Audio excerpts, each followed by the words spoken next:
Bienvenido, Javier Afiado. Buenos días, hola, buenos días, buenas tardes, según donde estemos necesitaría que me dejaran, ahí veo que voy a poder compartir mi pantalla, ahí, entiendo que se está viendo, ¿verdad? Con el modo presentación. Bueno, buenas tardes en Europa, buenos días en Latinoamérica. Bueno, yo voy a empezar porque 20 minutos dan para poquito. Yo quiero hacer un viaje atrás en el tiempo. Si nos vamos a junio del 2019, yo creo que nadie se imaginaba que el conocimiento sobre epidemiología iba a ser crítico en el futuro. O sea, ¿quién lo iba a pensar? Nadie, porque si no, la vida hubiera sido distinta y en el momento que llegó la pandemia hubiéramos estado preparados con el conocimiento que necesitábamos. Y si nos vamos un año después, a junio de 2020, ¿cuál de nosotros se hubiera convertido en el principal superhéroe o la persona más admirada del mundo? Es cualquiera que hubiera sido capaz de descubrir en ese momento la vacuna del COVID. ¿Y eso qué significa? Que cuando no tenemos conocimiento tenemos que ir al futuro y volver con ese conocimiento para resolver el problema, que es justo lo que hizo, por ejemplo, Apple durante mucho tiempo. Se iba adelante y luego volvía con nuevo conocimiento para los clientes. ¿Y qué es lo que nos hemos dado cuenta en el caso de la pandemia? Primero, que crear conocimiento es caro y lento. Y segundo, que cuando no tenemos conocimiento, efectivamente estamos condenados. Y el hecho de no tener una vacuna nos sigue teniendo todavía a todo el mundo de rodillas, con muchos problemas. Este es el menú que yo les quería plantear y quiero empezar por hablar del concepto de inteligencia. Cuando tú le preguntas a alguien cuál es el cumplido que más te gusta escuchar de ti mismo, todo el mundo habla de que te digan que eres inteligente. Y una persona inteligente, coloquialmente, es una persona que sabe elegir bien. Yo me imagino que todo el mundo conoce a Sully, que es un piloto que aterrizó un avión en el río Hudson y salvó la vida de 125 personas, y que Clint Eastwood hizo una película. Bueno, coloquialmente una persona inteligente es una persona que sabe tomar buenas decisiones. Y para tomar buenas decisiones tú tienes que ser capaz de predecir el futuro, anticipar qué va a ocurrir y elegir justamente eso que va a ocurrir. Y para que tú tomes buenas decisiones de manera recurrente y no sea por casualidad, tú tienes que tener conocimiento. Tú no aterrizas el avión en el río Hudson y salvas a 125 personas por casualidad. Y claro, para tener conocimiento, tú necesitas haber aprendido. Y en este caso, tienes que haber pasado muchas horas en un simulador de vuelo y muchas horas pilotando. Es decir, ese día los pasajeros del avión tenían el mejor piloto posible. Entonces, ¿habrá algo que impacte más en los resultados que el conocimiento? Y les voy a poner un ejemplo. Me imagino que todo el mundo conoce este juguete, el cubo Rubik, y este es el récord del mundo para resolver el cubo Rubik. Wow. Come on, get a sub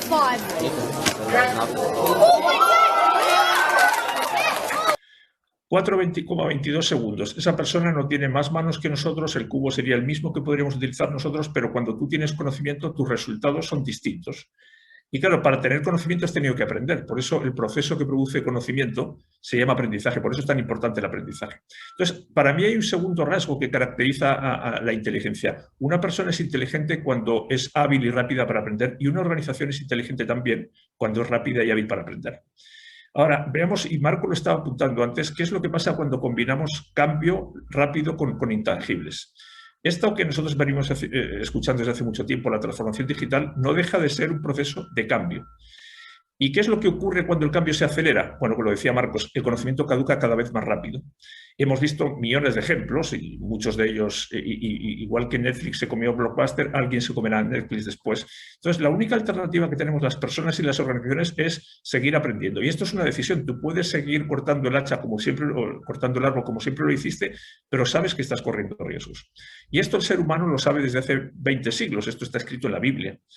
Fíjense lo que dice Harari sobre el aprendizaje. So, the most important skills in the 21st century are how to constantly learn. La habilidad más importante es aprender. McKinsey lanza artículos diciendo la habilidad más importante es aprender. Entonces, cuando el principal intelectual y la principal consultora dicen que aprender es lo más importante, parece que hay que tomárselo en serio. Y de hecho, aprender es incluso más importante que saber, por lo que está diciendo Marcos, porque el conocimiento caduca. Y eso significa que nuestra vida depende mucho más de lo que seamos capaces de aprender de aquí en adelante que del currículum de las cosas que hemos aprendido hasta ahora.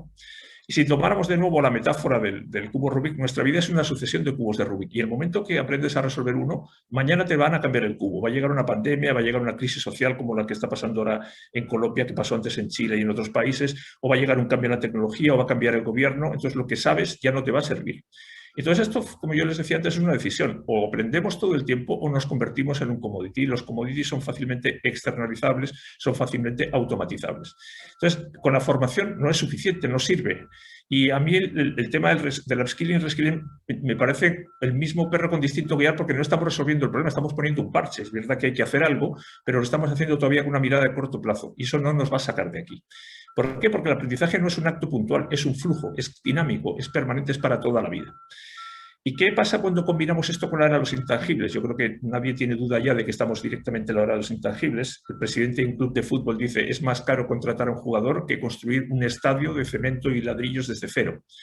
Y cuando uno mira la evolución, se da cuenta que en los años 70 el valor de una organización, de una empresa, venía dado por sus activos físicos, y a mediados de los años 90 esto empieza a cambiar y hoy en día tiene que ver con intangibles. Si uno revisa la lista de los países más desarrollados del mundo, se da cuenta que no son productores de materias primas, son líderes en producción de conocimiento. Y cuando uno lo compara con la lista de los países más innovadores del mundo, y la innovación es un conocimiento y es un intangible, son exactamente los mismos. Y cuando uno lo compara la lista de las empresas que dominaban los mercados hace 20 años y la compara con la lista que dominan hoy, se da cuenta que todas las empresas que dominan hoy tienen intangibles, no venden casi nada físico, son puros algoritmos. Y cuando uno compara el valor de Zoom, que es la plataforma en la que estamos ahora mismo, se da cuenta que vale más que las 7 principales aerolíneas en el mundo. Entonces, toda organización ya de por sí es de conocimiento, no tiene que hacer nada especial para ello. Si yo les pregunto cuál es la principal partida en el presupuesto de tu empresa, la respuesta va a ser siempre los sueldos de las personas. Es decir, ya estamos pagando por el conocimiento de las personas que vienen a trabajar aquí.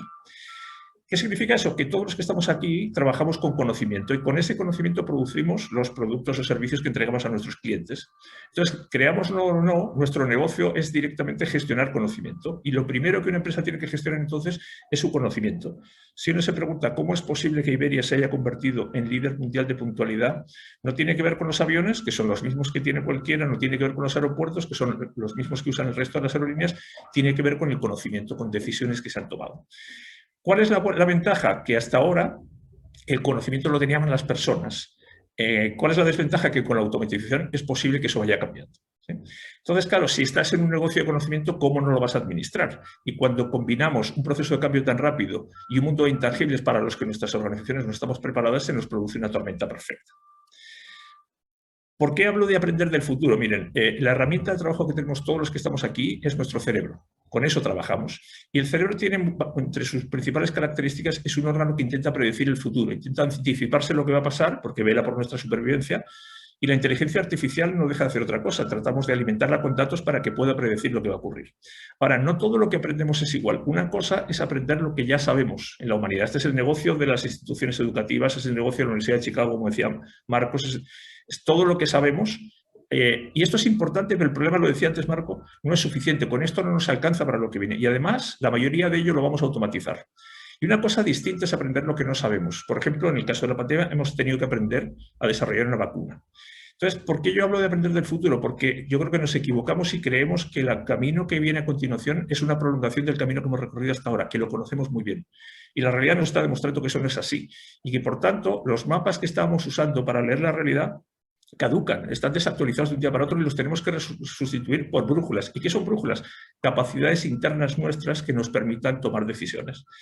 A mí me gusta mucho esta frase de Mark Twain, porque lo que nos mete en problemas no es lo que no sabes, es lo que sabes, estás convencido de que sigue siendo verdadero. Entonces, para anticipar el futuro, la habilidad más importante es imaginar, es crearlo. Y eso nos obliga a revisar los procesos de aprendizaje y dejar de hacer tanto énfasis en enseñar lo que se sabe, que no digo que no sea importante, pero no es suficiente. Y nos tenemos que concentrar sobre todo en desarrollar habilidades para anticipar lo que viene, para dar soluciones a problemas que hasta ahora no sabíamos cómo resolver. Y eso nos obliga a cultivar unas capacidades que son totalmente distintas de las que hemos venido enseñando hasta ahora y que tienen una ventaja. Todas las capacidades que necesitamos para enfrentar el futuro son innatas, vienen de ser en el ser humano, no hay que hacer nada. Otra cosa que hay que hacer con ellas es evidentemente desarrollarlas. Y esto nos obliga a un concepto que daría para una exposición muy larga, que tiene que ver con que igual que tenemos que aprender cosas nuevas, hay que dejar ir otras cosas que sabemos. Y esto no significa borrarlas. Uno no se quita el conocimiento como el que se quita la ropa, simplemente hay que sustituirlas por nuevas habilidades. Les voy a contar una historia. Yo todos los años participo en un evento de neurociencias y aprendizaje en Chile, y la primera vez que me invitaron, en la cena que hicimos los ponentes al acabar el evento, donde todos eran psiquiatras y yo era el único extraño al grupo, les hice una pregunta. Aproveché que se habían tomado unas copas y les dije, oigan, ¿el cerebro tiene capacidad finita? Y ellos, de manera unánime, inmediatamente dijeron, por supuesto que sí, todo dispositivo tiene límites. No puede hacer todo, no puede hacer cualquier cosa. Entonces dije, bueno, entonces no le podemos pedir que haga cualquier cosa. Tenemos que pensar muy bien qué pedimos al cerebro que haga y qué no queremos que haga. Entonces la pregunta es, ¿para qué tiene sentido que sigamos utilizando el cerebro de aquí en adelante? Y voy a ponerles de nuevo el récord del mundo de una máquina resolviendo cubos Rubik. 0,6 segundos. Y ahora les voy a mostrar un cubo que ni siquiera necesita una máquina para resolverse.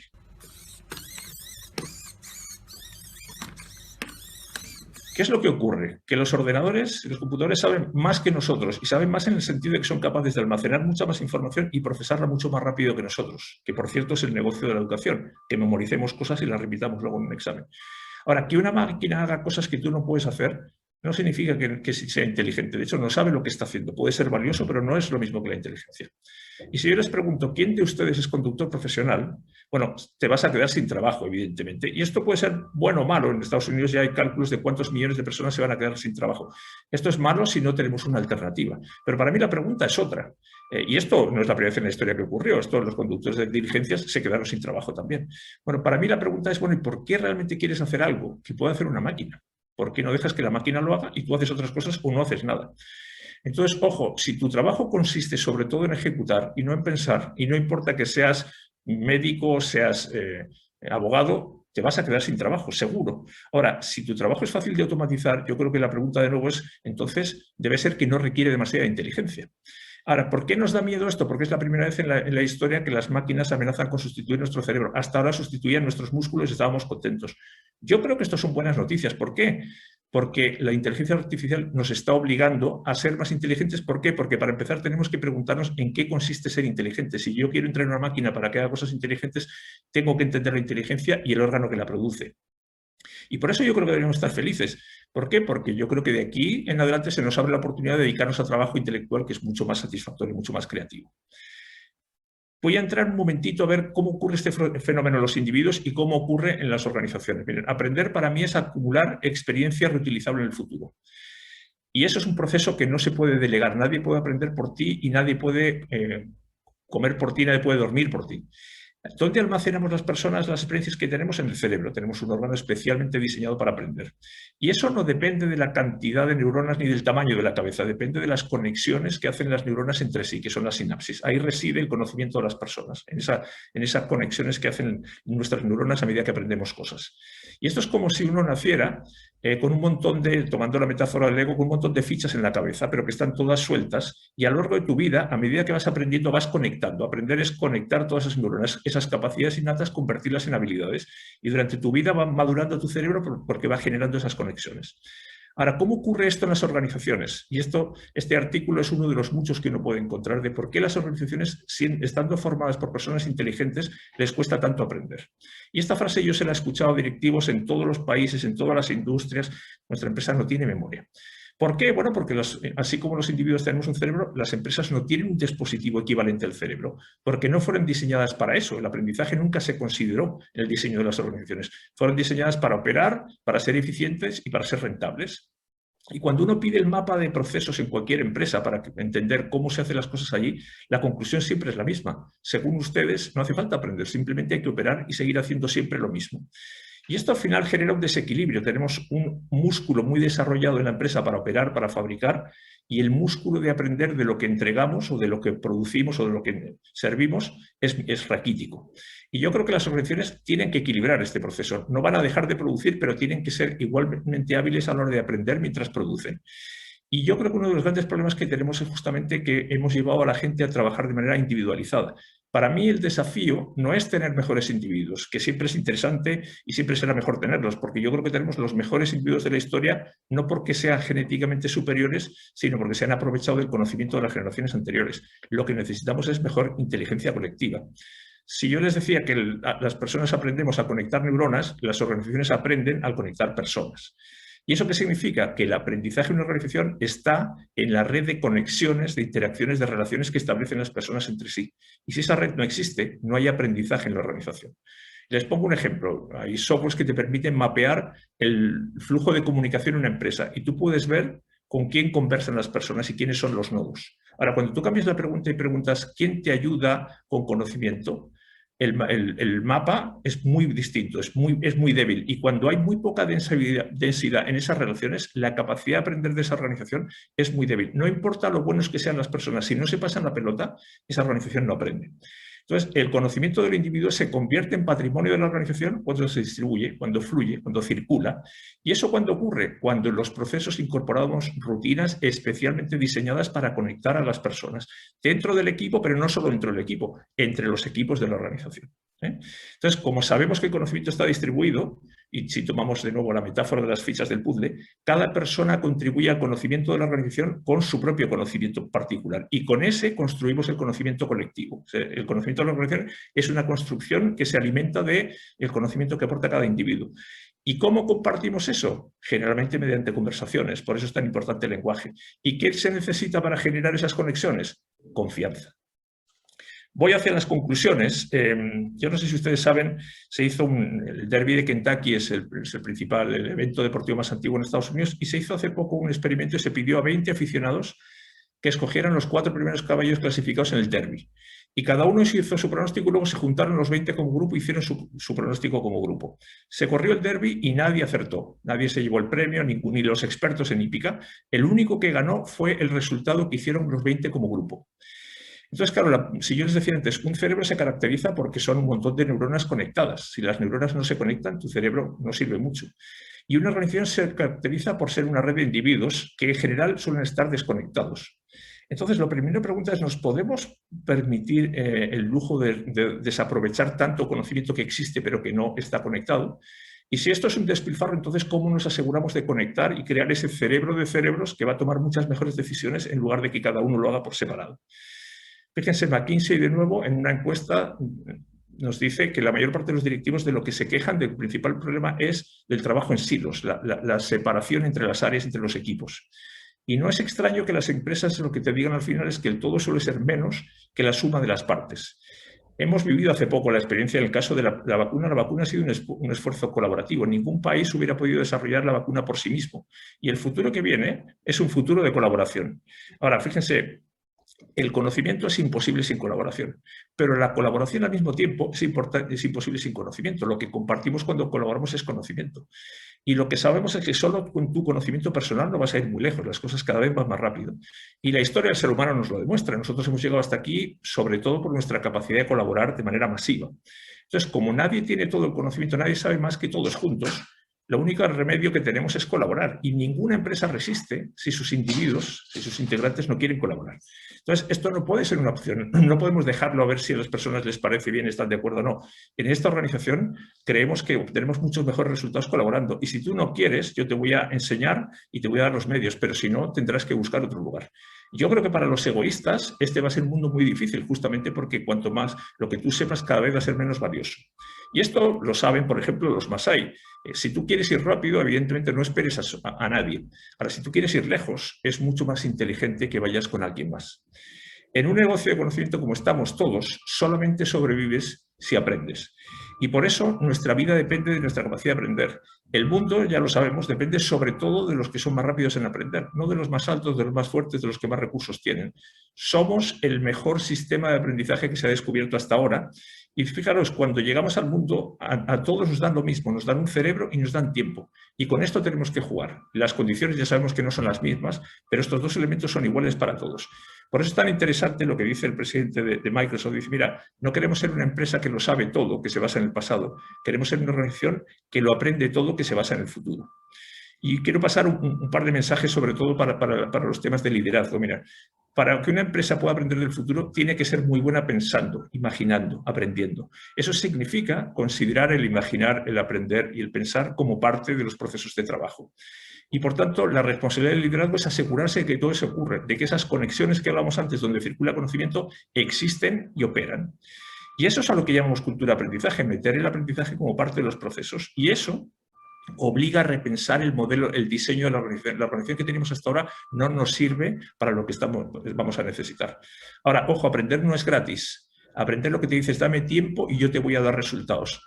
Pero este tiempo no es a corto plazo, esto es como el que siembra. El aprendizaje lo que te dice es siembra y persevera y tendrá resultados a medio y largo plazo. Y la principal excusa que uno escucha en todas partes es que no tenemos tiempo para aprender. Y esto es como si uno dijera, mira, ¿sabes qué? Estoy tan ocupado conduciendo que no puedo parar a echar gasolina. Y está bien, es tu decisión, en algún momento te vas a dar cuenta que por no haber parado a echar gasolina, es decir, a aprender, ya no puedes seguir conduciendo. Entonces yo creo que los liderazgos sobre todo tienen que ser expertos en aprendizaje y en dar ejemplo. Y hay muchos casos, Obama, Gates, Buffett, que sagradamente dedican todos los días tiempo a aprender. Y por eso hay que ser un experto y hay que ser un ejemplo. Y por eso el aprendizaje no puede ser por casualidad, no puede ser cuando me sobre tiempo o me sobre dinero, sino que tiene que ser riguroso, planificado, sistemático. De otra manera no va a ocurrir. Y termino como he empezado con el COVID. Para mí el mensaje de la pandemia sobre todo es, ¿os habéis dado cuenta que este es un proceso que os obliga a aprender? Y entre todas otras cosas nos ha obligado a trabajar, a aprender a trabajar de manera totalmente distinta. Y esto no se ha terminado porque de repente llega una cepa nueva o llega a tener un problema con una vacuna. Es decir, el proceso de aprendizaje es continuo. Y nos hemos dado cuenta que el hecho de no aprender nos sale carísimo. Y que por eso aprender nos ayuda a anticiparnos a lo que pueda ocurrir. No lo vamos a poder impedir, pero vamos a estar muchísimo mejor preparados. Y de eso de nuevo se trata la cultura de aprendizaje, incorporarlo como parte de la estrategia, preguntarnos qué tenemos que seguir aprendiendo. Y de nuevo McKinsey vuelve con un artículo sobre la cultura de aprendizaje. Entonces nos tenemos que dar cuenta del peligro que tenemos si esperamos a que el futuro ocurra sin prepararlo. Por eso aprender del futuro es mucho más mirar hacia adelante que no mirar hacia atrás. Entonces, si es mirar hacia adelante, la pregunta que tenemos que hacernos es, ¿el conocimiento que teníamos antes va a seguir siendo igual de válido? Y lo más probable es que mucho conocimiento crítico que teníamos hace 2 años ya no va a ser igual de válido para lo que necesitamos. Entonces, la otra pregunta es, bueno, ¿y qué conocimiento es el que vamos a necesitar para el futuro y cómo lo vamos a incorporar? Y por eso es tan importante aprender del futuro. Muchísimas gracias. Si alguien quiere la presentación, ya sé que no es un regalo muy valioso, yo feliz se la comparto y muchísimas gracias a Fiat por la invitación. Gracias, Javi.